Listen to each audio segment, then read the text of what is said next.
Welcome to Stuck in Neutral Radio with your host, CJ. I hate my job. Got a wrecked bucket of fuck. I'm so pissed off right now I can't see straight. Ooh, screwed over the meltdown on the radio. Ooh! Call for TV, people. All here for the show. Hello, everybody. Welcome back to Stuck in Neutral Radio, Episode 3 here on February 28th, 2023. Hope you all enjoyed this past weekend's couple races. We'll get into those in more detail later on in the show. It's a sad time. It's a happy and sad time coming off the heels of the final race in Fontana. Thank you to everybody who tuned into the last couple episodes. Hope you all enjoyed that. But speaking of Fontana, though, it was a very good and very bad weekend for two very different reasons as far as the races that we got here. Firstly, I want to just get into the actual my overall thoughts on the races this past weekend. We saw Kyle Busch. Obviously, the rains were a big issue before the races on Sunday. Rained out practice and qualifying for both the Xfinity and the Cup Series. Ended up having to see both races on Sunday, which truthfully I didn't really complain about. I would have preferred to watch the Xfinity race on Saturday versus, Sunday after the Cup race. It was kind of just an odd time to watch the race, but Kyle Busch ended up winning the final race at the current Fontana track that we have for the Cup Series. Congratulations to him. His first win with RCR. A nice way to kick off the season, really, for them. They had a great Daytona 500 up till the ending of the race. They were leading at the 200-lap mark last week, and then this week they actually got to lead up to the 200-lap mark here at Auto Club. So good for Kyle Busch, good for RCR. They get a victory in the Cup Series race. John Hunter Nemechek ended up winning the Xfinity Series race. He was one of the very good cars for most of that race from start to finish. He led the first couple laps and led the last couple laps. But the reason why I say it was a good and bad weekend for NASCAR as far as its final race in Fontana is, let's start with the good stuff. Amazing racing. I think that if I'm going to probably make, because, most of the races that we'll be seeing throughout every weekend here is going to be, Cup Series and Xfinity Series racing. Trucks have plenty more weeks off compared to the Xfinity and the Cup Series, so it'll be mostly every weekend. It'll be mostly Xfinity and the Cup Series competing on Saturdays and Sundays, which would be nice to just have the two races every weekend every now and then. But good reasons for the fact that I feel like for most of the season I'll probably be coming on here and saying that the Xfinity Series races are much better than the Cup Series races. But this past weekend, boy, oh boy, the Cup Series race I think was even better than the Xfinity Series race. And they were both very, very, very good. The dynamic, especially with the Cup Series race, of starting with a completely clean track where there's not even any rubber on the track, it's just completely clean, and then watching who was good in the beginning and at the end, and just watching guys who were not as fast in the beginning get faster towards the end, and guys who were fast in the beginning get slower or kind of move down the leaderboard as the race progressed and towards the end, just as the track rubbered in, because guys were fast in certain points in the race when the track wasn't even rubbered in at all and there was no rubber on the track. And then just to watch, especially a perfect example of that is William Byron. If you go back and watch the Cup Series race, William Byron, fast in the beginning, was running top three, made up a bunch of spots in the beginning of the race, and then once the race started to progress more and more and more, and we started getting later and later into the race, Byron just got slower and slower and slower and just kept losing spots. So it was a very good race on that aspect, to just watch, guys come up through the field and watch guys fall through the field. A lot of changes in in the standings in that way. Also, just the ability to. This is why with this current car that we have, the Cup car, the progressive banking is so popular right now. When we go to places like Auto Club or Kansas or Homestead, Miami, when you go to these bigger tracks that have progressive banking, most fans really enjoy those races, and those races tend to be a lot more entertaining because with the current Cup car that we have, and the dirty air is still such a big factor, and you need to be able to find clean air whenever you get to somebody in order to make passes. Having the progressive banking type tracks is such an advantage because then you can have guys go up top, go to the bottom, go to the middle, go, all over the track. The 5 different lanes that you have at a place, especially like Auto Club, where you have the track is so wide, not only on the straightaways but in the corners as well, that guys can just get so far away from each other that it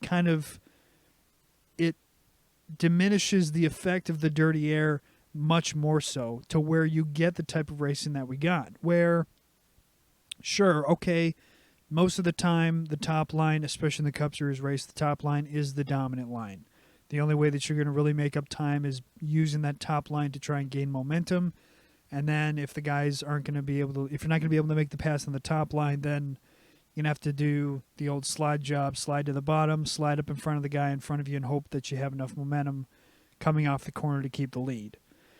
So in that aspect, I understand where some people might not enjoy it, but at the same time, you got very, very entertaining racing, because any time that you guys had side-by-side racing, and like I said, I'll get into more of detail as far as what we saw during the Cup Series race, but a lot of side-by-side racing would draw guys behind them in and would turn 2-wide racing into 3-wide racing, and you just had very good close racing throughout pretty much the entire race. You didn't really have a point where somebody really broke away. You had the point in the stage 2 where Ross Chastain just drove away from everybody and got a 2 or 3 second lead heading into the end of the stage, but besides that, you really had mostly close racing.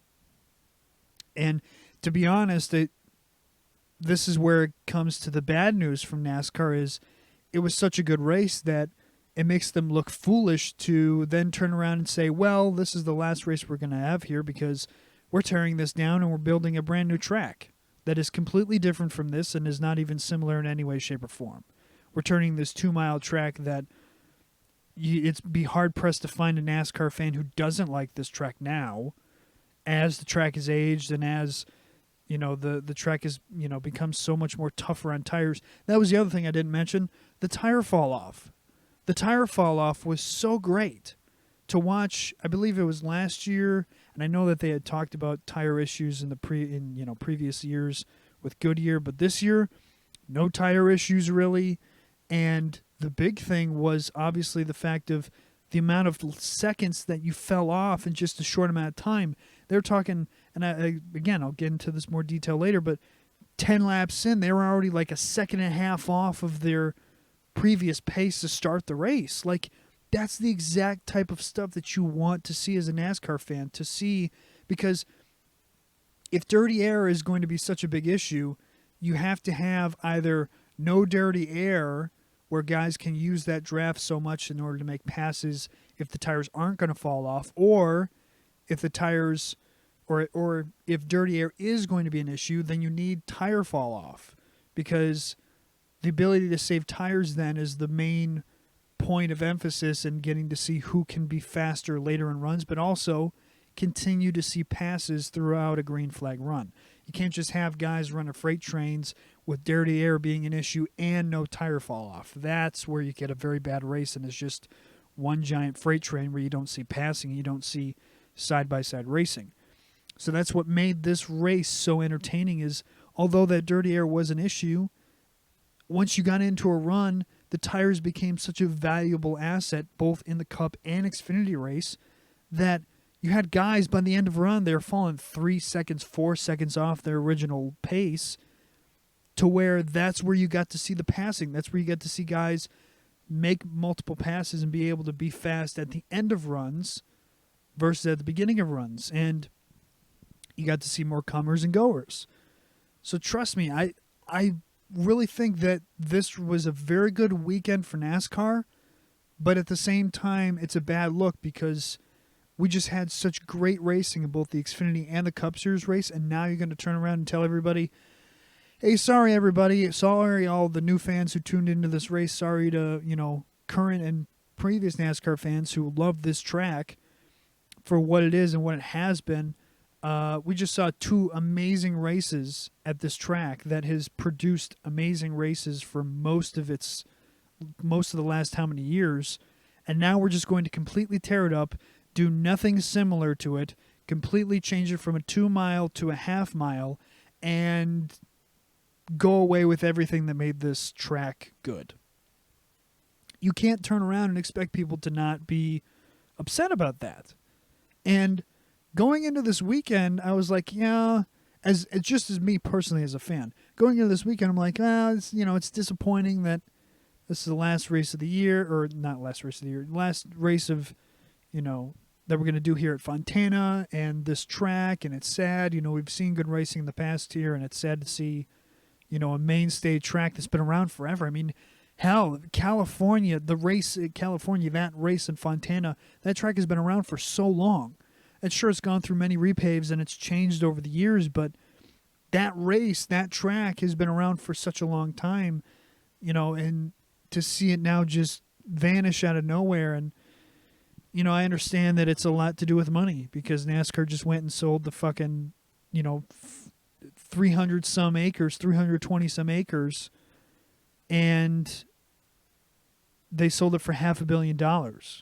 So, good on them for making the $500 million, but at the same time, they made the decision to change this track and to tear it up and change it into a short track, I think, at the exact worst time. Like I said last week on last week's episode, they chose literally the worst time to turn a 2 mile track into a half mile track. If they had done this during the Gen 6 car, wouldn't be that big of a deal.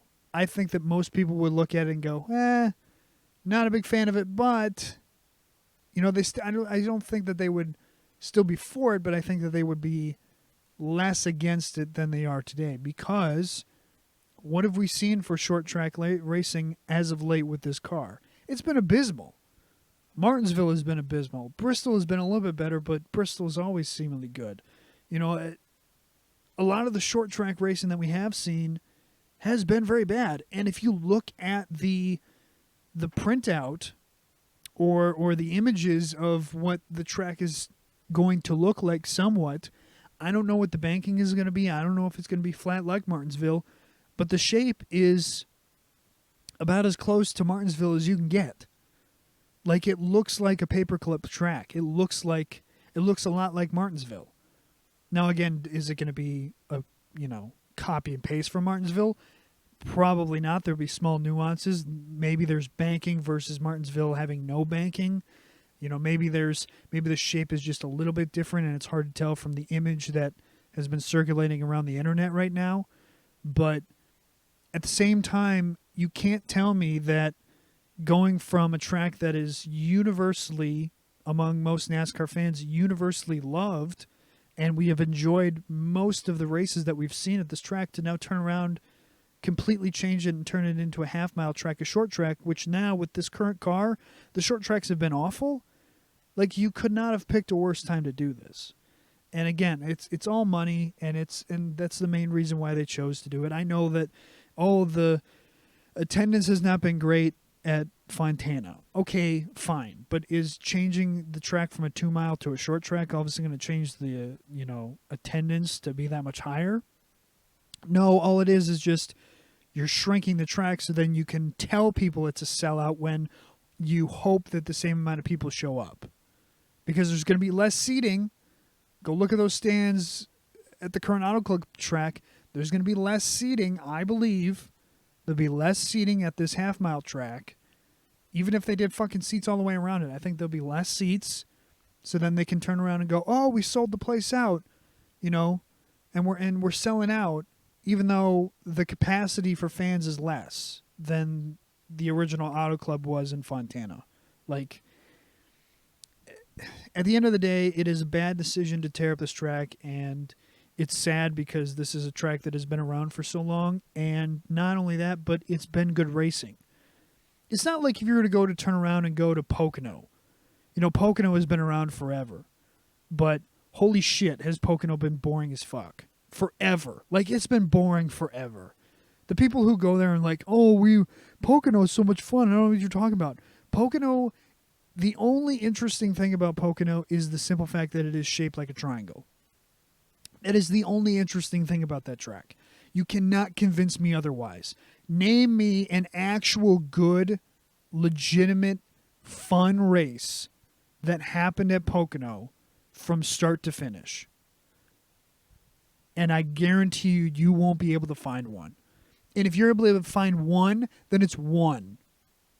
One singular time. Which, in this case, for how many times we've gone to Pocono, is an absolute anomaly. But in this case, when it comes to Auto Club, almost every time, it's almost an anomaly that we go to Auto Club and we don't have a good race. 9 times out of 10, we go to Auto Club and the races are fun. That's why I throw my hands up and I go, I understand it. And again, I don't know when this decision was made, but let's just assume to, save face for NASCAR that they chose to tear this track up when they were still racing the Gen 6 car before the Gen 7 car showed up, and that they were starting to think about this, changing it from a 2-mile track to a half-mile track. Again, probably not the case, but I'm giving them the benefit of the doubt. Let's just assume that's the case. I can understand it a bit more than now, because with the Gen 6 car, people, I would think, and at least in my eyes, most people enjoyed the short tracks with the Gen 6 car versus the half-mile to 2-mile tracks with the Gen 6 cars. Now it's vice versa. The 2-mile tracks and the half-mile tracks with the Gen 7 next-gen car are a hell of a lot better than these short tracks are.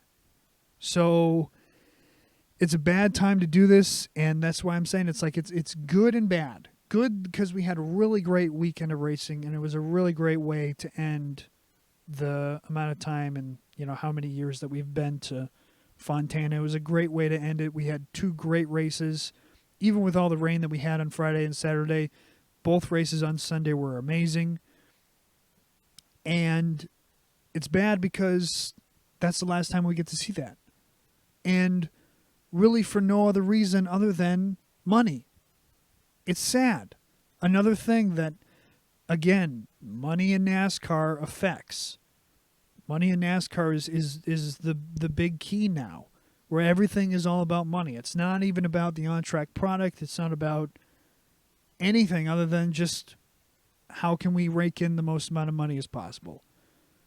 And it's sad that we're in the state, but it's where we're at. So, we've seen a lot of, I think, good tracks as of late leave.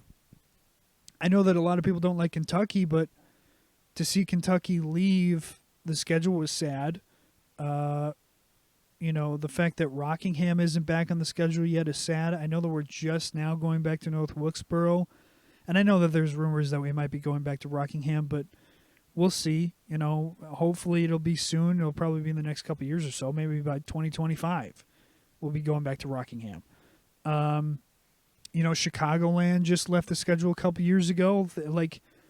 Chicagoland, I don't remember it ever being extremely boring. But again, I believe it was attendance. Now, I know the Chicagoland, if you ask people that are from Chicago, Chicagoland's kind of in the more suburb area. It's not even close to the actual main city of Chicago. It's a suburb. But the track itself, it was an entertaining race. And I don't think we'll ever go back to that track. I don't know what they'll do with Chicagoland because I don't know what other racing is even happening at Chicagoland. I don't even know what that facility is even being used for anymore. But I'm assuming that this Chicago street course thing is not a one-time thing unless it's an absolute, abortion, unless it's absolutely terrible to the point where it's like drivers go to NASCAR and go, we can never do this ever again just because it was that much of a failure. Other than that, I don't see us ever going back to a place like Chicagoland. So another track that we lost, and now we're losing Auto Club, which, like I said, I like all those tracks I previously named, but Auto Club was by far, I think, the most fun racing to watch out of all those tracks. Maybe Rockingham is a little bit questionable. Maybe some people might prefer Rockingham over Auto Club, but I really believe that out of all the tracks that we saw, to lose Auto Club is the biggest loss. Just because, like I said, how good a racing we've seen, and the fact that not only is it beloved by fans, but it's beloved by drivers. Both fans and drivers love that track for many different reasons. The reasons I just mentioned. In the beginning, I think most people didn't like Fontana because, it was a newer surface. But as the surface wore out, like I said, tire wear became an issue. The progressive banking with the cars that we ended up having because of the dirty air being such an issue. The progressive banking made the racing more fun, where guys could go to the top, get a big run. Guys could go to the bottom, to the middle, spreads the cars out, makes guys go allows guys to go side by side and continue to be side by side and see back and forth racing. And now it's all for nothing. Now we have to say goodbye to Fontana, and we won't see a track in that area again for probably 2 years. And I can't lie, it's sad. It really, really is sad because, like I said, from the images I saw, it looks so close to Martinsville. And it's like, we already have Martinsville. We don't need another Martinsville. Martinsville is its own special entity. It is, although not considered an actual crown jewel by NASCAR standards, I think most fans would consider Martinsville a crown jewel-esque race. Whether it's, the spring race or the fall race, I think that most people would consider Martinsville as a mainstay, obviously, in NASCAR. Both Bristol and Martinsville, but, we've seen some really great races at Martinsville, and Martinsville has always been known as, like, the paperclip. It's one of one on the schedule. So if California thinks that they're just going to go and copy and paste what Martinsville is, if it's a flat track that's shaped like Martinsville and it's paperclip and it's anything close to what Martinsville is, I'm sorry, but you're never going to be Martinsville. You're never going to have that specialty, that history that Martinsville has. You're never going to have that. And people will always look at that race in California now, that new short track, as just a cookie cutter copy and paste from Martinsville. And no one will ever, I think, ever look at that track as something special. So it's just a sad state of affairs all the way around. Besides that, Kyle Busch, like I mentioned, Kyle Busch got his first victory with RCR. Congratulations to him. He was very, very humble after the race, which was kind of odd, but also like, is it him finally growing up? Is it him finally, having a bit more maturity, finally doing what his brother did? Like, for how many years was Kurt Busch was the biggest douchebag? And Kyle Busch, for how many years, has been the biggest douchebag? And then, I don't remember exactly when it was, but it was like, there was that flip that switched in Kurt where all of a sudden he showed up to the track and was humbled again. And I think it started when he went to Furniture Row in the 78. And he kind of just turned a corner and was much more grateful, much more mellow. And I don't know if this new turning the corner of him leaving Joe Gibbs and being out of that camp and being in the RCR camp and is now all of a sudden giving him a change of, personality or changing his outlook on things. I don't know what it is. Maybe he's realizing that he's getting towards the end of his career. He's not, a young rookie. He's a veteran. He's a figurehead of this sport right now, and he's not in the beginning part of his career. I still think he's in his peak, but I'm just saying more of like he's definitely in the latter part of his career. Like he's got less time ahead of him than he does behind him.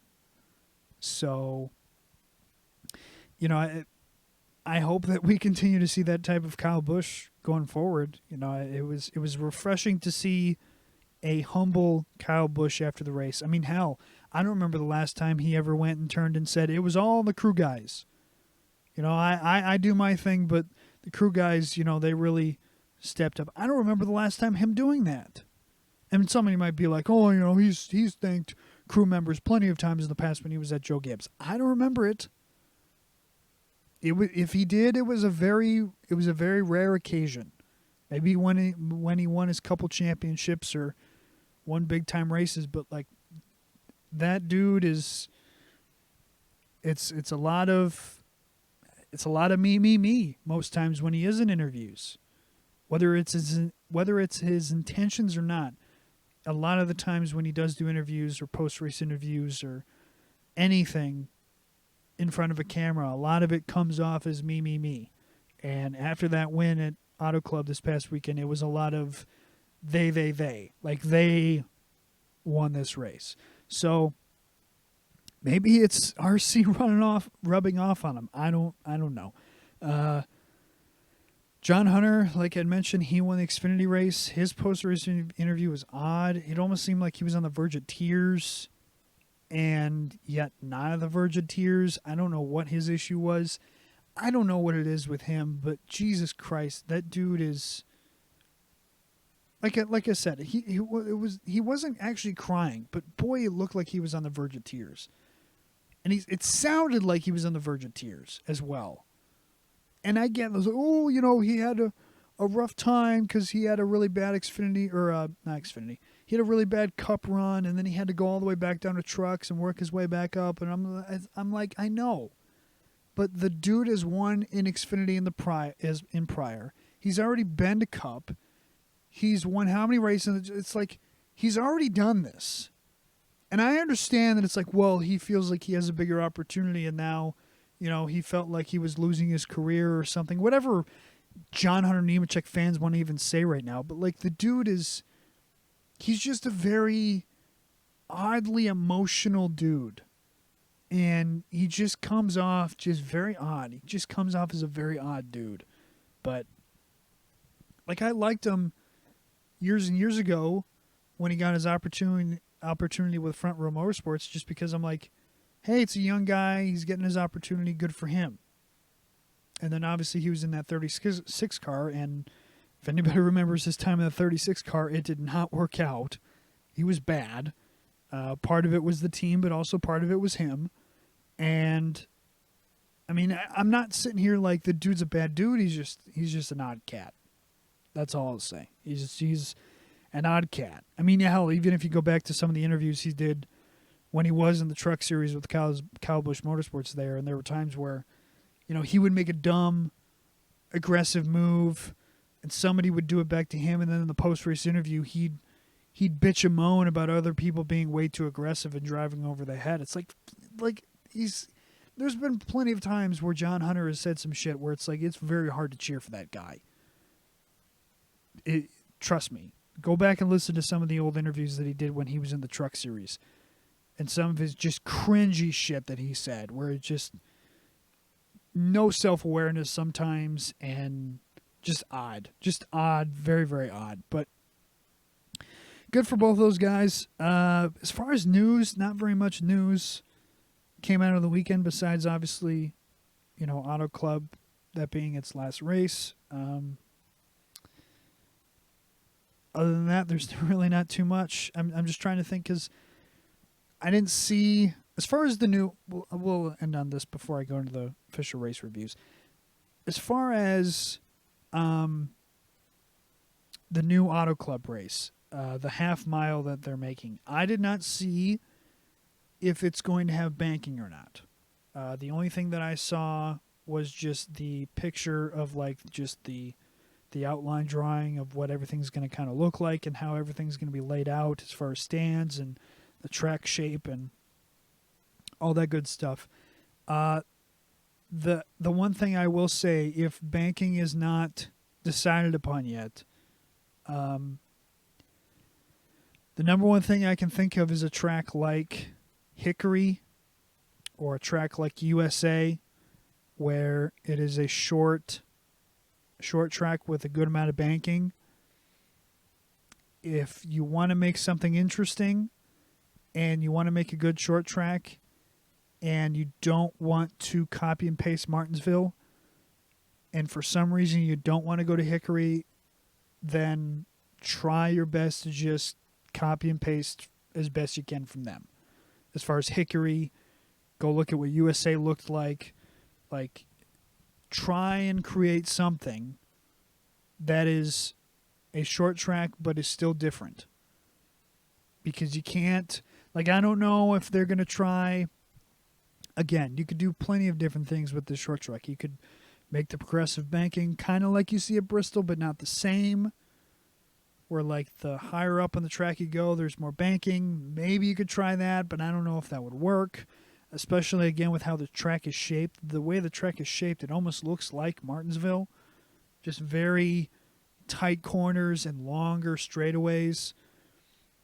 But I just don't want to see a Martinsville cookie cutter. So please, at least give us a little bit of banking in those corners. Just a little bit. I'm not asking for Bristol-sized banking, but give us something. Just don't copy and paste Martinsville and put it in California and then hope that the magic that makes Martinsville good and fun and special is going to somehow carry over into the California crowd and they're going to accept it as the same thing. Because it just won't be the same thing.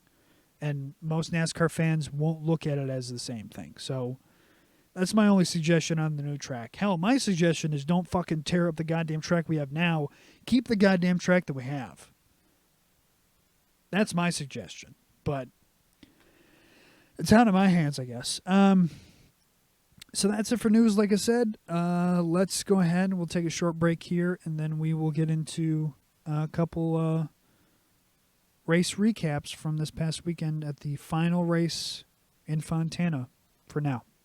So, stay tuned. All right, everybody. Welcome back. Stuck in Neutral Radio here. Let's go ahead and dive into the past weekend's races, the final races at Fontana, at least for now, until the short track comes in 2025. Like I had said previously on the show, practice and qualifying were rained out on Friday and Saturday, also meaning that the Xfinity race was rained out on Saturday, so they got pushed to Sunday evening after the Cup race. So I figured that it's probably best if I just go in order here, and we'll do the Cup race first. So Sunday, final race at Auto Club for the Cup Series. Started off stage one. Right off the bat, they had cars going 3 wide at the front. Really showing, again, like, you see at every single Auto Club race, right off the bat, off the restart, everyone's bunched up. Everybody goes top, middle, bottom. Sometimes 2 guys in the middle and 1 guy up next to the wall and 1 guy down on the wall or down on the apron and then 1 guy down near the apron. And so great restart that we saw. Like I said, 3 cars going 3 wide off the start. Stenhouse ended up having the pole because qualifying got rained out, and he immediately dropped like a rock. Was not really surprised by that. He had a pretty slow car to start the race and dropped a bunch of spots right off the bat. Bowman ended up getting a run off the top side of lap 1, and he ended up leading to start the race. Everyone is starting to settle in at this point, and I wrote that I expect this to be a very good race. Most of the passing early has been on the top lane, and the track is clean as far as rubber, so once the track rubber's in, we'll probably see some different drivers leading throughout the race, which is what we got.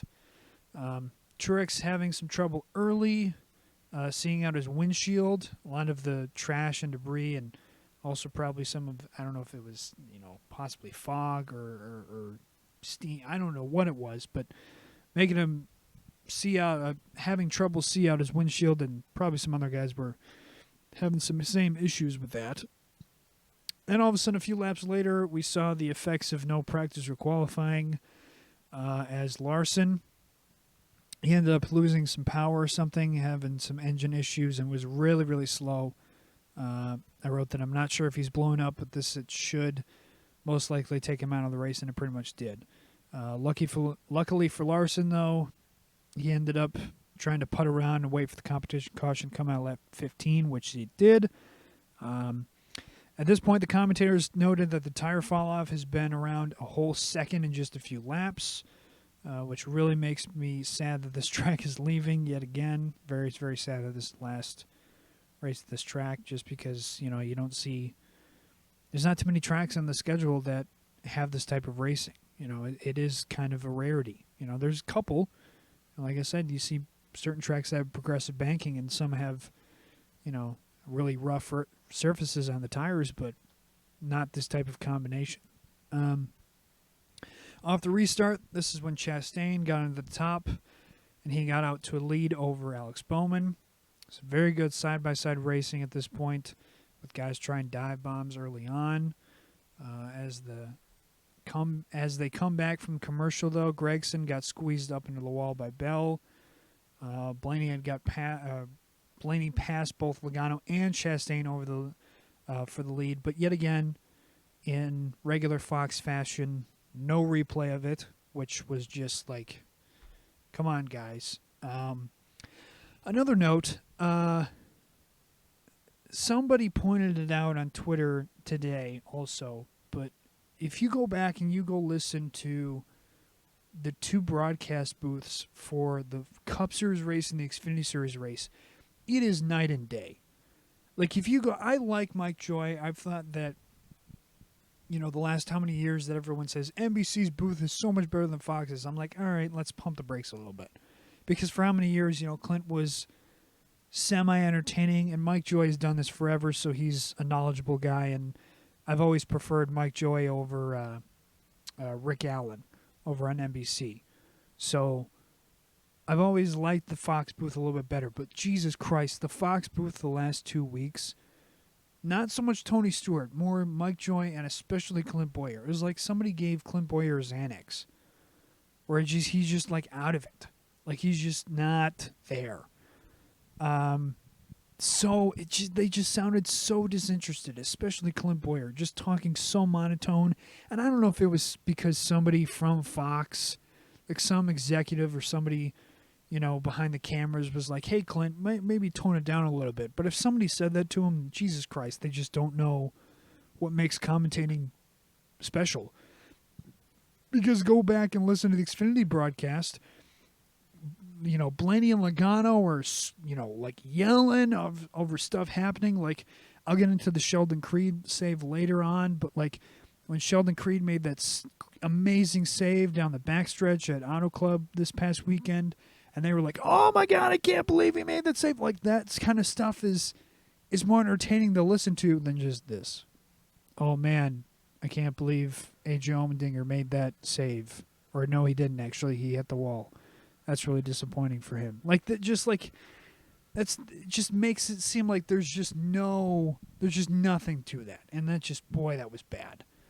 So yeah, Fox to start out the season, a lot of problems at Daytona, people with cautions, and then obviously there's just the monotone ass commentating in this Cup race, the bat and zero to start off the season for Fox. Anyways, though, as they come back from another commercial break after that, they show that Briscoe is having an absolutely awful start. He's currently 34th at this point in the race, and he did not improve much throughout the race until very, very much later on, until after everybody decided to wreck out, which we'll get into later on. Briscoe was just bad. Holy gee, I don't know if they just missed it off the truck, or he said he felt the car just sounded flat, but I don't know what his issue was. Later on, Larson comes back on a track. I thought he was only 6 laps down, but then later on it showed he was 16 laps down. So, regardless, he was multiple laps down. There was no way he was going to come back and have a shot to win. Then on lap 43, a caution comes out as LaJoie got a bit too close to Keselowski.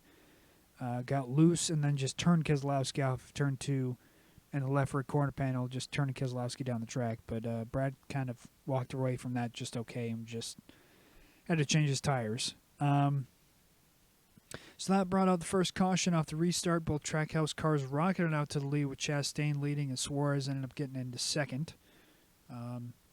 This was the Chastain show for sure. A quick note I put in here was Byron was on the move early, and he's looking really good right now. Someone to watch out for later on the race, which is funny to think about in hindsight with how he finished. Not too much happened for the last how many laps, though, in the stage. Blaney ended up having a nice run at the end, trying to catch Chastain, but just ran out of time, and Ross Chastain ended up winning stage 1. So, other than the crash between Keselowski and LaJoie, not a too eventful stage 1. Obviously, Larson had was slow on track and ended up losing all that time and all those laps, but mostly clean and fair first stage. Second stage, we had pit stops, obviously, at the end of stage 1. Blaney had a really bad stop and lost a ton of spots on that pit stop, though, after an air gun hose got caught under his car. Just really bad circumstances there for them, which kind of precursored how Blaney's race would end up going. Off the restart, though, Logano ended up pushing Hamlin out to the lead. Logano then a few laps later again got a big run on Hamlin, and he took the lead from Hamlin. Again, those guys were pretty much up front for most of this race. A lap later, this is when the caution comes out as Allmendinger goes around and hits the inside wall after Blaney and LaJoie were kind of squeezed off of Turn 2. Again, a problem off of Turn 2. Turn 2 is kind of a trouble spot for most guys, I think, just because it's a little bit tighter than Turns 4. LaJoie got into Allmendinger then and pushed him up the track, which got him turned sideways. Or pushed him down the track, which got him turned sideways. But this is when some people, again, another thing I saw online, people were pointing out a very weird jump cut, that it was almost like something that NASCAR had pre-taped. This Allmendinger crash, it happened previously, and then they just jumped to it weirdly, like they already had the caution out and everything. I don't know what the reason for that would have been. I don't know why that happened, or I understand it, and it obviously happened. It's just very, very confusing. I don't understand what that was.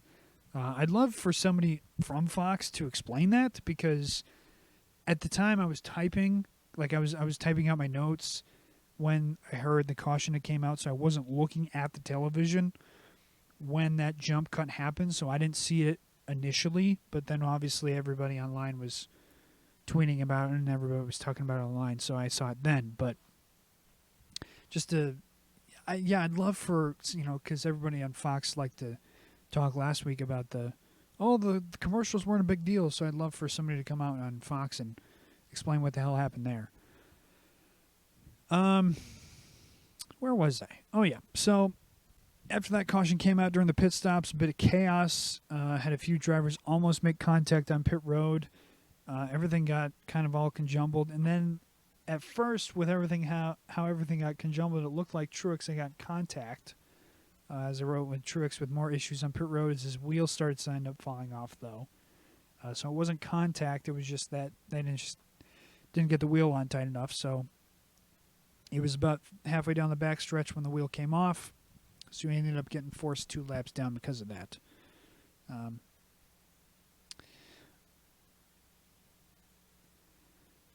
Off the restart there, a couple of cars tried to stay out. Gragson ended up getting the lead because of it.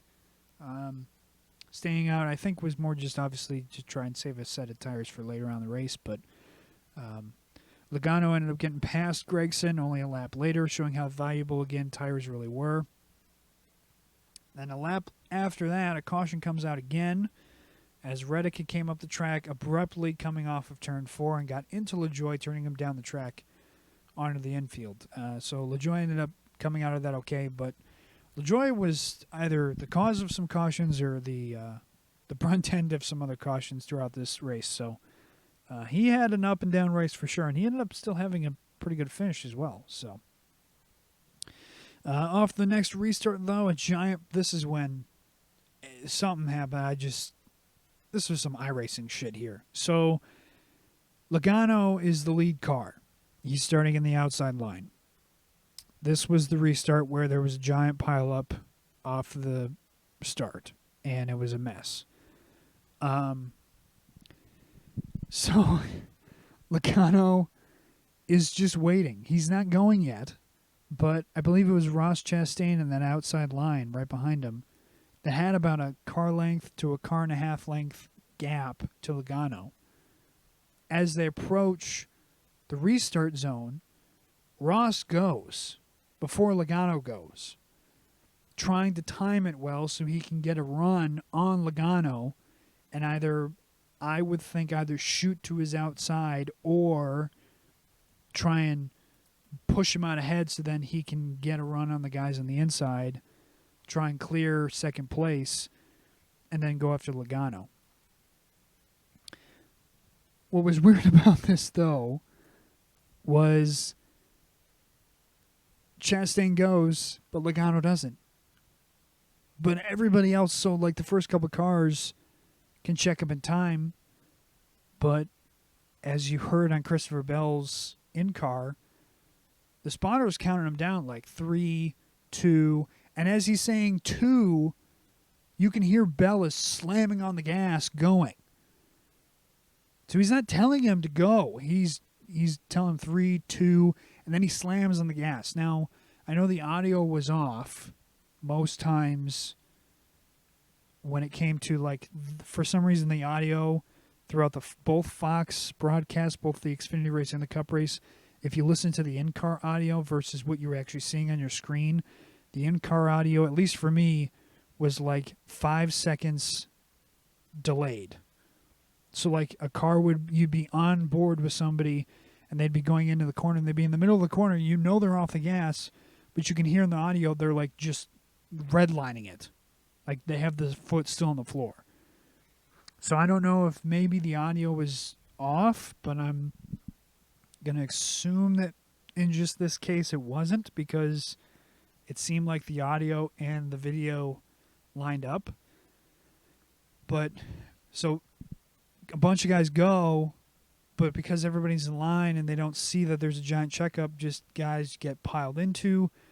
And then this is when it was just a giant pileup. It was just a giant fuck up on the restart. So I'll put Chastain on blame on that one, because he lagged back way too far in Logano, and at the end of the day was the cause of that.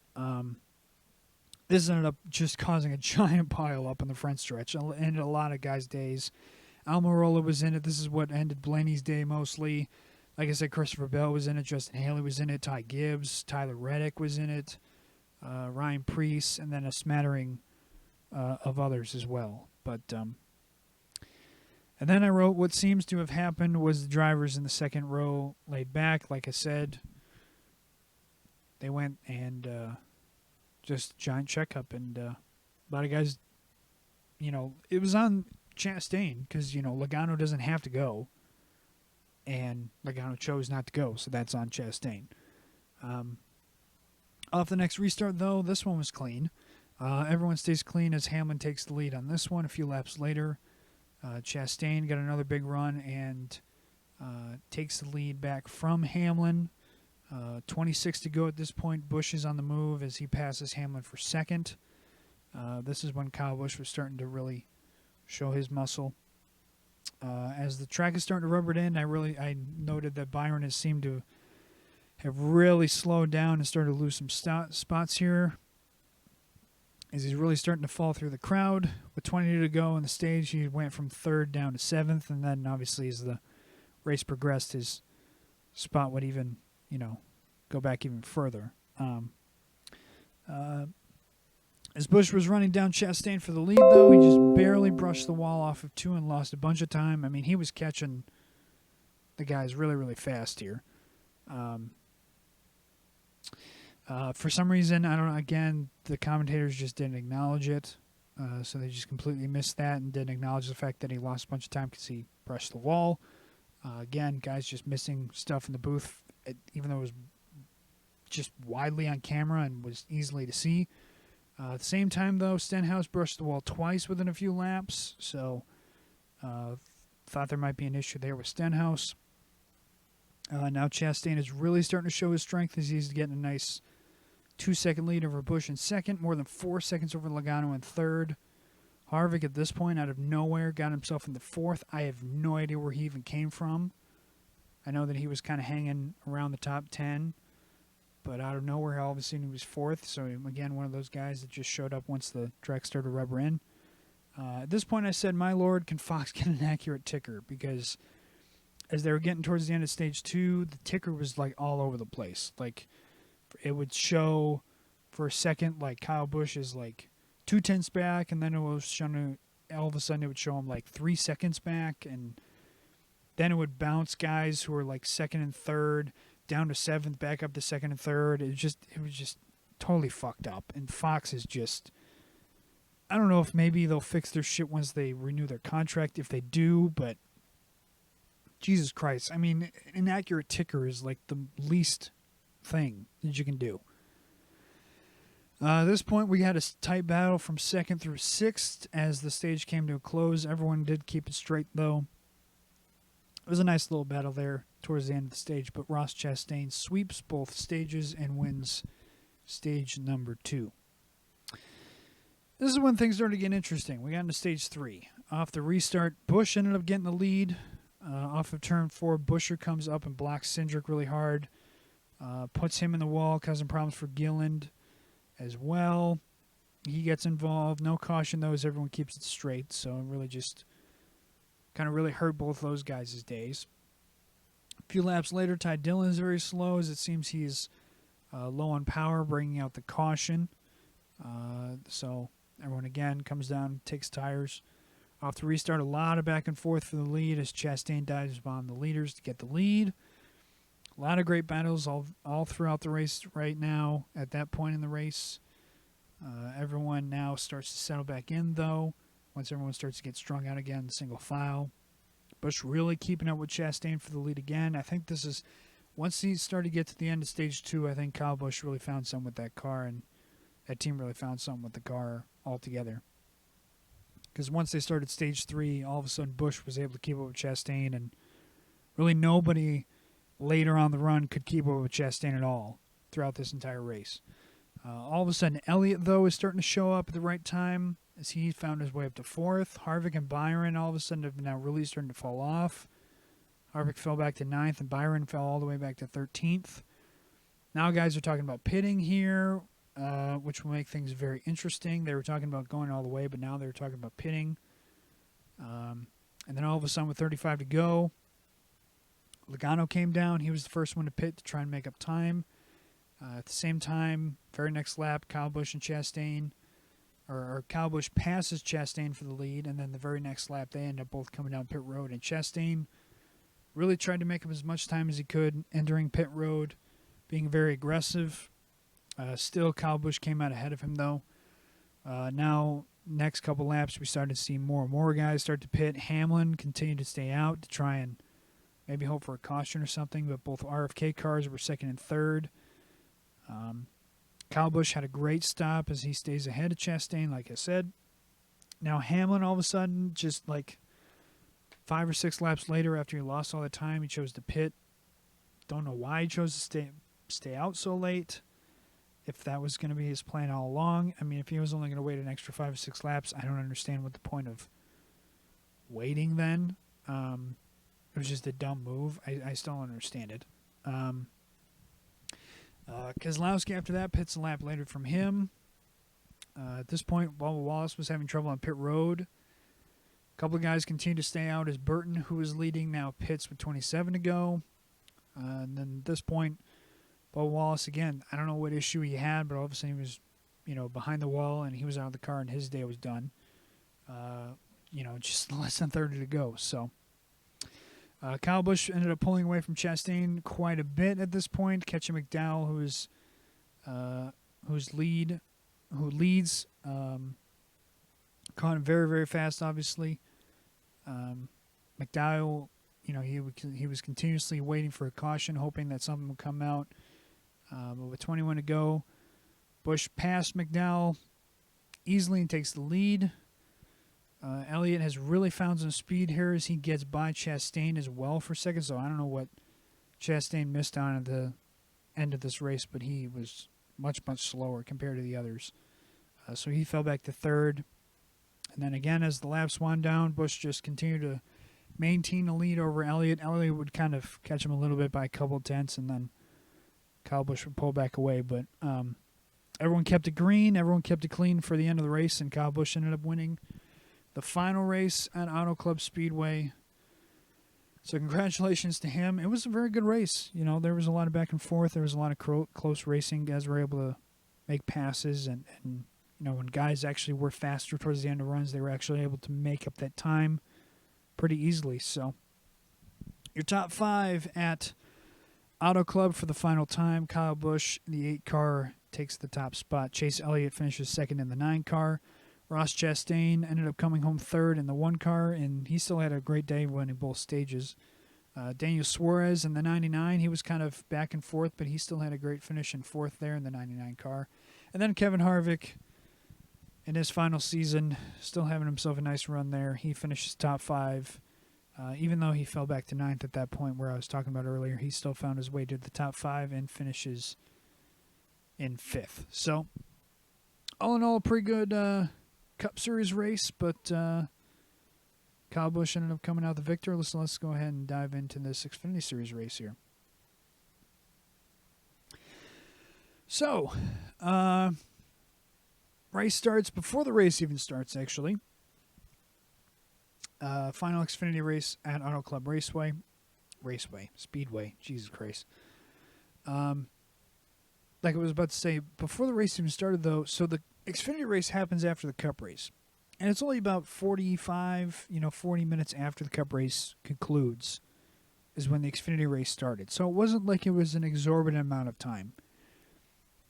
And it was in California, so they're like hours behind us. So it's not like it was super late for them. I understand that it's later and people have work the next day. I get that. So people had to go home a little bit earlier, and I would have understood if you saw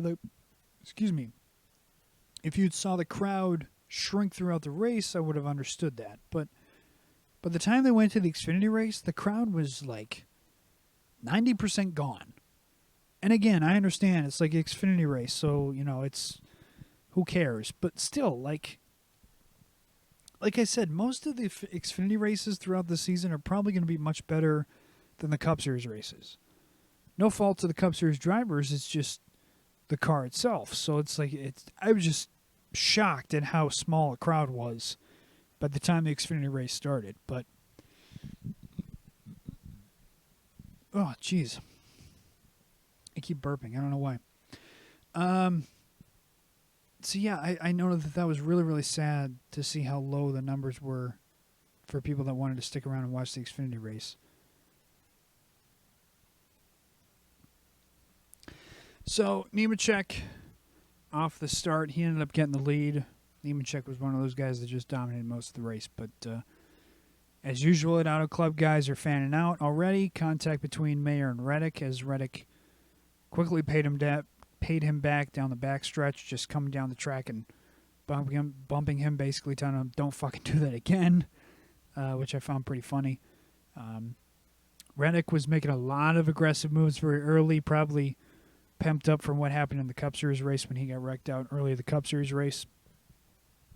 Hemrick was also pretty fast early. He was up 20 spots in just 13 laps, so he was really making up a lot of time, but also he was starting well near the back. Again, another note, you know, it's about a second half fall off for time. Shows again how valuable the tires are going to be. They had about a second and a half fall off even before the lap 15 competition caution. But again, same thing with the Cup Series, you know, race. Tires are going to be pretty valuable in this one. I'd actually say the tires were more valuable in this race than the Cup Series race, because even guys that were just out there for like 2 laps of green flag runs would come down and get tires just because of how valuable, like even just those couple laps. It was just insane. But Everyone kept it mostly straight. Nemechek led all the way to the lap 15 competition caution. This is where I was surprised, though, because a lot of guys did choose to stay out. It was pretty split as far as guys who chose to came in and get tires and guys who chose to stay out and keep track position. But Nemechek was one of those guys who chose to stay out. He led the restart. But within a lap, Hill, who was on newer tires, ended up taking the lead. So, and like I said, it was pretty split. So it wasn't like Hill was, only a couple of spots back. It was pretty split. Custer, though, was able to catch Hill, get close and take the air off his car and make the pass for the lead, which is a very nice pass for Custer, showing his Cup Series skills. A few laps later, though, the caution comes out as Greg Galding hit the wall pretty hard after he cut a right front tire, ending his day. Allgaier, who didn't pit on the previous caution, this is where Allgaier and his team, I don't know if they need to get on the same page or what, but Jesus Christ, they were all over the place. He didn't pit on the previous caution, but then for some reason he chose to pit now. It was just an odd choice, especially because at this point there was only like 4 laps left in the stage. Custer ended up getting the lead off the restart here. Hemrick was now already back up to 4th at the end of the stage, but Custer gaps the field by at least a half a second. So Cole Custer wins the first stage here at Fontana. So pretty good start for him here in this race. Stage 2, Allgaier ended up choosing to stay out. Sam Mayer and Jeremy Clements also chose to stay out here as everyone else ended up pitting behind them. But Custer ended up getting a great run on the bottom off the restart, and he takes the lead back easily. So it didn't even give Allgaier a chance to keep the lead. A few laps later, Barry got a huge run on Creed. This is when that amazing save by Sheldon Creed happened. Barry just got a huge run off of 2. He went to go below Creed, and it was just an odd timing because Barry had to run. He was going to try and make it 3 wide, and right when he got to his bumper is when Creed turned left to try and block him. Just wrong timing as far as when to make the block. He ended up blocking Barry, but then in turn turned himself right down the track and almost went head on into the wall. You can hear the guys in the booth. They were just like, "Oh, we were really scared for him there." Because of how fast he was going towards the inside wall. It looked like he was going to hit that wall a ton. And he did an amazing job of getting it turned back the other way, facing the outside wall. And then he just gassed it. And he ended up, the back end of the car took most of the brunt, but it didn't even hit that hard. It would just barely even tapped it. So amazing job by Sheldon Creed there to save the car. And really, he turned his day into probably finishing well outside the top 30. And, ending his day right there to giving himself a chance at still running for the win, which we'll see later on. So a really amazing job by Sheldon Creed. Full credit there for saving that thing. Amazing job. Restart, though, after the caution. Cole Custer got the lead back. He ended up driving away a bit. Sam Mayer somehow got so low in entry in turn 3 that he actually clipped the grass. They saw that on the feed. It was just, I don't even know what he was trying to do there. If he was just trying to enter so low that he accidentally caught the grass, but he did. Then all of a sudden, Allgaier has more problems. Again, compiling more issues that he had throughout this first half of this race. I mean, Jesus Christ, it was a rough start for him. He ended up hitting on lap 55 out of nowhere. Supposedly, he said he had a vibration, and then after they took tires, and he tried to leave, he ended up stalling. So I wrote, boy, they are fumbling this race. And man, did they. Guy who probably should have had a shot to compete for the win, he just kept making mistake after mistake after mistake. At this point, I noted again, another one of those guys who was fast early and just faded away. Hemrick has really now started to fade. He fell all the way back to 10th with 58 laps in. Then on lap 63, caution comes out for Barry. Again, no replay. I don't understand why. It wasn't like he was running outside the top 10 even. Like, he was running pretty well, and I guess he either caught he hit the wall and was slow enough to bring out a caution, or something like the guys in the booth noted. all the Goodyear was rubbed off on the right side tires, so he must have hit the wall. But then again, it's like no replay, so it's like what happened? Supposedly, I guess, according to what he said on the radio, he had just lost it. So, again, Fox dropping the ball. What is new at this point? Custer again got the lead off the restart. He ended up driving away a bit again. Towards the end of the stage, though, Nemechek is starting to look strong again as he closed back up to Custer, but didn't have enough time to make the pass.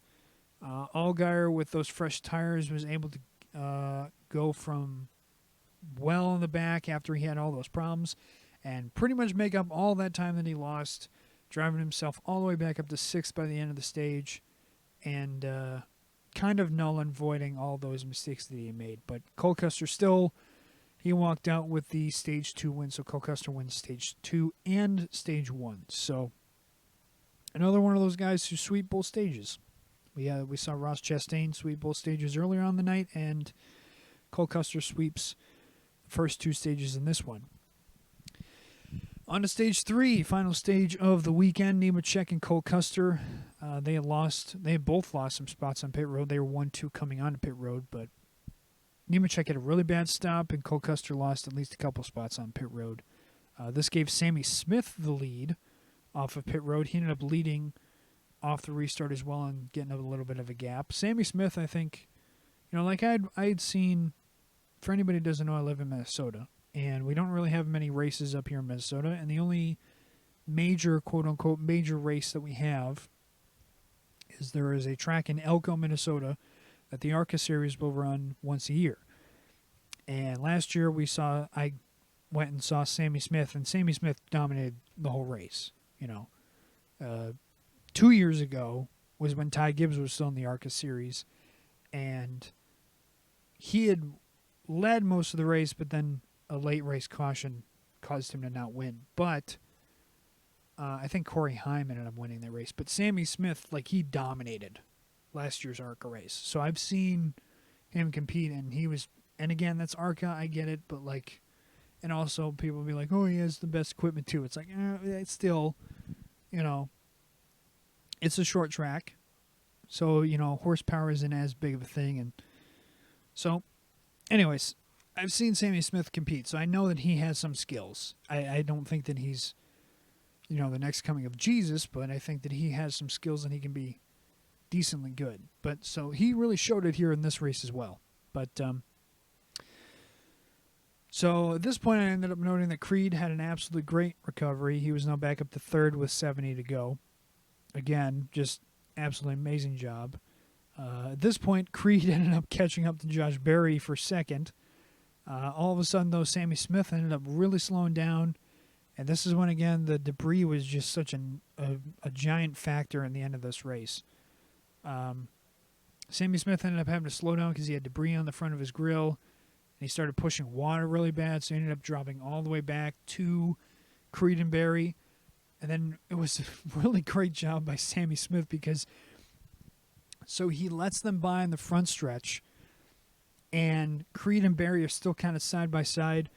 They go into the corner, and by the time they go into turn 1, Smith has already gotten the shit cleaned off his grill, and he's still, water is still pushing out and everything. He still just sails it off into the turn 1 and 2 and just passes them both in one corner. It's just an amazing move by Sammy Smith there. But a lap later, though, it didn't really matter because caution came out as Brandon Jones spun out into the infield grass after he had tried to clear himself off the corner on Reddick, who, again, Reddick was just a wreck magnet all weekend, I guess, because he had the run off of 4, and Jones tried to clear him off of 4 and did not clear him. He was not clear. And ended up spinning himself off of Reddick, spinning him down into the infield, and then just completely destroying his splitter and pretty much ending his race there. This time, again, under the caution, pretty split field as far as who pit and who didn't pit. Again, really surprising for how much later on in the race we were getting. Creed ended up having the lead off the restart, but off the restart, though, Custer goes into turns 1 and 2, and just the car wouldn't turn. And supposedly he blew a right front. and ended up collecting Austin Dillon, and that pretty much, I don't want to say ended, but it really did.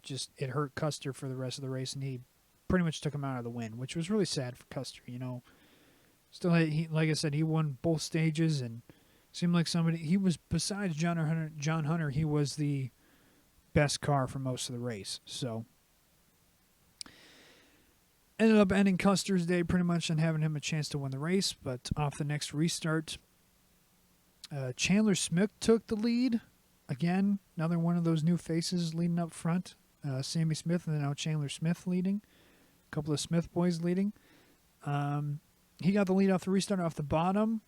Now we see Chandler Smith and Creed going back and forth for the lead, but Creed ended up taking the lead back from Chandler Smith. Chandler Smith had a nice car, but he wasn't race winning. He was definitely top 5, though. But now this is when we see Tyler Reddick. He's all of a sudden smoking down the front stretch. What ended up happening was he got just smashed. And again, Josh Berry was another one of those wreck magnets, at least in this race, because he had the thing with Creed, and then now all of a sudden he was coming off of 4, and I don't know what Berry was thinking, but he just drove up the track, and it was almost like he didn't even know Reddick was there, and he just drove right into Reddick, pushing him into the wall super hard, just completely smashed him in the wall, and forced Reddick to come down pit road. So that ended Reddick's chances at a good finish. Berry was fine, though. He just kept going without a care in the world. Nemechek ended up taking the lead at this point from Creed in the next corner. A few laps later, Sammy Smith ended up running down Nemechek and passed him for the lead. And again, this was just a big back and forth between Sammy Smith and Nemechek, where Nemechek would get out ahead, and it was almost like he would just collect debris, and then he would have to force himself to back off to Sammy Smith, almost let Sammy Smith get the lead, and then blow the debris off his car, and then just take the lead back. So we kept seeing that back and forth, and again, it's just ask that question. It's like, why is there so much debris on that track? I would love to know that answer. And I don't think it's because it's like, oh, it's just an unkept track, or maybe it's because it's, California, quote unquote. I don't know if it's that stigma thing, but holy shit, there was so much goddamn just trash and debris and tear-offs and so much shit blowing around, especially on the front stretch. There was one point where they had a shot of the guys coming down from turn 4 into turn 1, and it was like that shot from the start-finish line, and you just see the cars coming, and just in the air, just like there's just trash all over the place, just blowing around in the air. And it's just like, how is this, like, you don't see that in like any other track. This is the track where it's just like there's so much trash everywhere. I just don't get that. I'd love for somebody to answer me that question, is why is Fontana such a trash-infested track? I'd love to know. But then right as I say that, again, back and forth, more Sammy Smith and Nemechek trading the lead.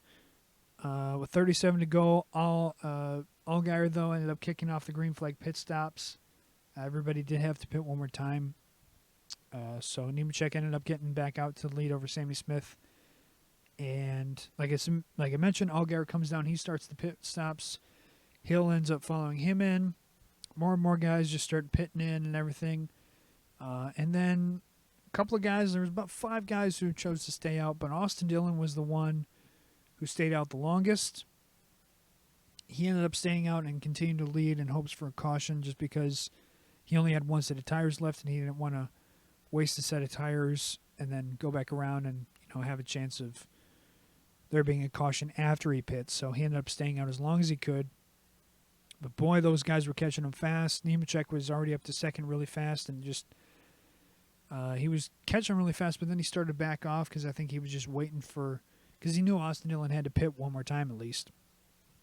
But then by a stroke of luck, if there was anybody that needed the luck, it was guys like Reddick or, some of the other guys who were involved in wrecks throughout the weekend. But the one who did get the luckiest by far was Austin Dillon, because by a stroke of luck, for some fucking reason, again, did not see the beginning of the wreck. We only saw halfway through him spinning, but Ryan Ellis spinning out in turn one, brought out the caution with 23 to go that Austin Dillon was praying for. This allowed Austin Dillon to keep the lead. Besides Creed, who, again, all the other lead lap cars during this caution with 23 to go, all the other lead lap cars came down pit road except for Sheldon Creed, who would end up leading on the restart.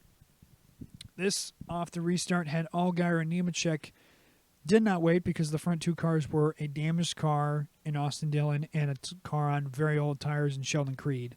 So Allgaier and Nemechek ended up both splitting the two and going side by side down the backstretch when coming off of two, Austin Hill just barely tagged Sammy Smith, turned him around. Luckily and very surprisingly, nobody piled into it. Everybody seemed to go away fine.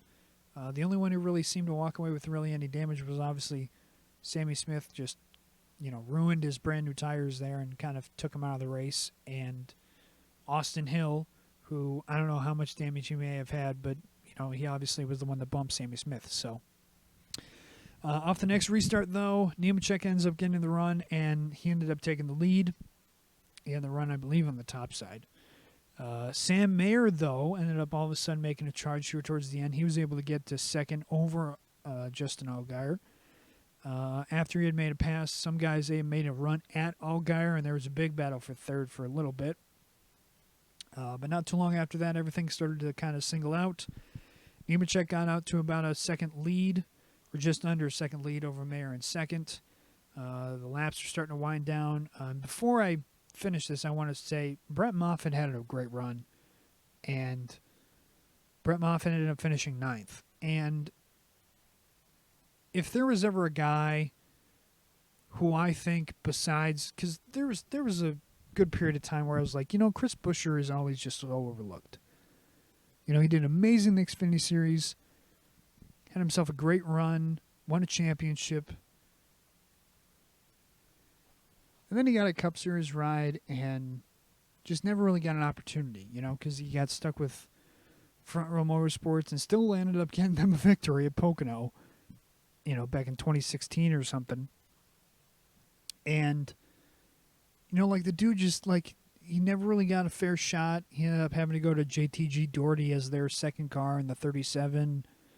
And then he just kind of fumbled for how many years. And then now he's finally getting an opportunity in RFK and, won last year, obviously, and now hopefully he'll make the playoffs this year. But, there's a long time where that dude just got a bad shake. And if there's another guy who's about as close as you get to Chris Buescher in that same vein, is Brett Moffitt. For anybody who doesn't remember, years and years and years ago, Brett Moffitt was a part of the 16 truck team. I can't remember the name of that truck team for the life of me. But anybody who watches the truck series right now, it's the truck that Tyler Ankrum drives. Before Austin Hill had his run in that 16 truck, it was Brett Moffitt. Brett Moffitt was in that 16 truck, and he had a pretty good run. And then he also raced for, I believe it was GMS in the it was either 23 or 24. I want to say it was maybe the 23 before Grant Enfinger got there. But Moffitt won a championship in the Truck Series. And then when he won the championship in the Truck Series, it was like, all right, now who's he going to race for in the Xfinity Series? And then there was just nothing.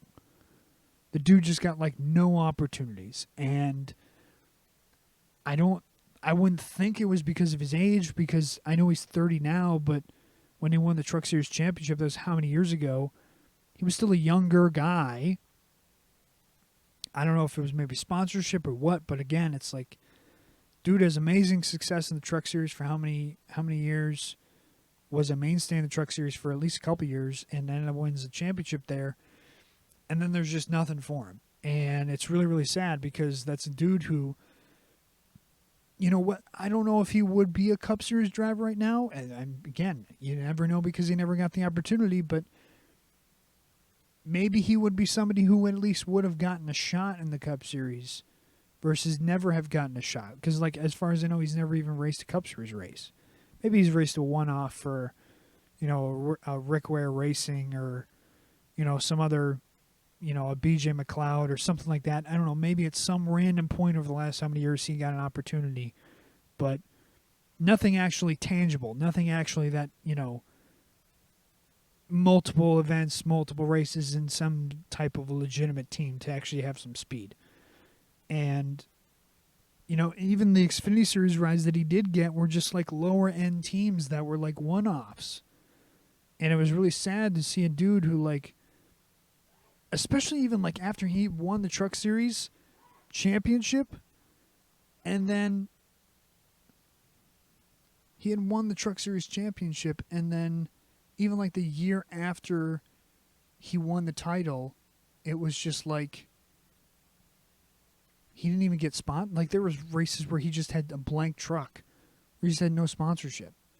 So shout out to Brett Moffitt. I don't know what that brand new team's name is, but he ran that 25 car a couple nights ago at Auto Club and ended up having himself a top 10 finish out of it. All I know is it's a brand new team. So good on him for running at ninth and having himself a good race. But regardless, Nemechek ended up keeping the lead over Sam Mayer, and John Hunter Nemechek won the last Xfinity Series race at Auto Club Speedway. So your top five, John Hunter Nemechek in the 20 car comes out the victor, and in first place. Sam Mayer in the 1 car finishes second.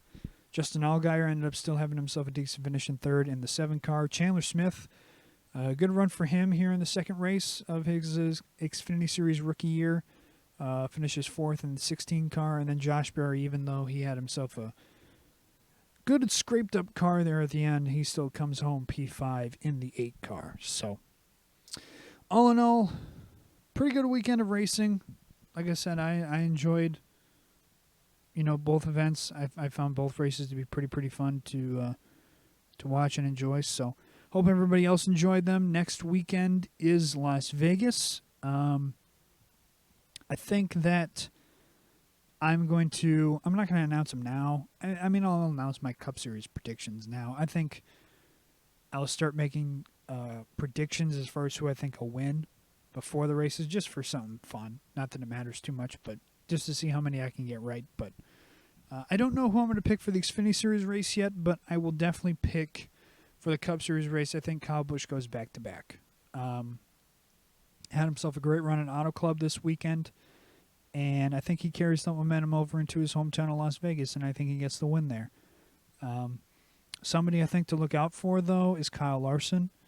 Larson had his problems early on and kind of took him out of any chance to do pretty well in Auto Club, so that obviously really hurt him. But so he's somebody to look out for going into Auto Club, but I'll still pick Kyle Busch to go back-to-back next weekend in Las Vegas. So, and then by the time the Xfinity Series race rolls around, I'll at least write down my prediction. But to everybody who made it this far in the podcast, thank you all so much for listening. Hope you all enjoyed. Next week, probably around the same time, we'll be doing the same thing again here, recapping Las Vegas and everything that happened between now and then. Again, for anybody who's curious, links are down below as far as my Twitter and Instagram. I'm going to try and start posting more often. I should, at least. I just don't have much to say. Most of the stuff I have to say, I say here. So hope you all enjoyed this past weekend's races. The final races we'll ever see at that really great Fontana, California track. It's sad to see it go again, and it'll live in infamy on iRacing at least, and it'll be a fun track to go to on iRacing. But yeah, it's just sad. It's just sad to see this track go, and for a 1.5 mile short track. It's just such an odd decision. I hope it doesn't fail for I hope it doesn't fail for NASCAR. I hope it doesn't fall flat on their faces, but I have a very bad feeling that this is just not going to end well. And attendance in the first year of this race will be good, and after that it'll start to really fall off, and they won't be selling out anymore unless they create some amazing, half-mile track that nobody sees coming, that somehow blows out anything that Auto Club ever was out of the water, which, again, I don't see coming. I don't think this is a good idea. Obviously, money terms, they don't, NASCAR doesn't give a fuck. They just made $500 million off selling all that land. They don't much care, and they'll build something and they probably think, oh, the fans will still come. We still got a giant fan base over in California. They'll still come to those races. Don't just always guarantee the fans will always show up. You know, you can't always think about that and can't always think in money terms. So, just small little advice for NASCAR. Don't always think in money terms. Just once. Heed that advice. Just once. Again, though, thank you to everybody who made it this far in the podcast. Thank you all for watching. Hope you all enjoyed. We will see you all next week after Las Vegas, and hope you all enjoy this weekend's races. Links are all down below to all my socials. Hopefully I'll get these podcasts start going out on Spotify or something. I don't know. I got to get my shit together on that, but been kind of behind on certain stuff, and we're catching up. I'm starting to get more confident in doing this and starting to get more comfortable. And I don't know if I'm gonna, because I've been taking very detailed notes on the races, and for the weekends that there's gonna be 3 races, like I can't be doing super detailed notes where like the podcast, like just this portion of it is close to an hour, just the recapping. So I don't know, we'll make some adjustments as we go along. But again, thank you all so much for listening. Hope you all enjoyed, and we will see you all next week.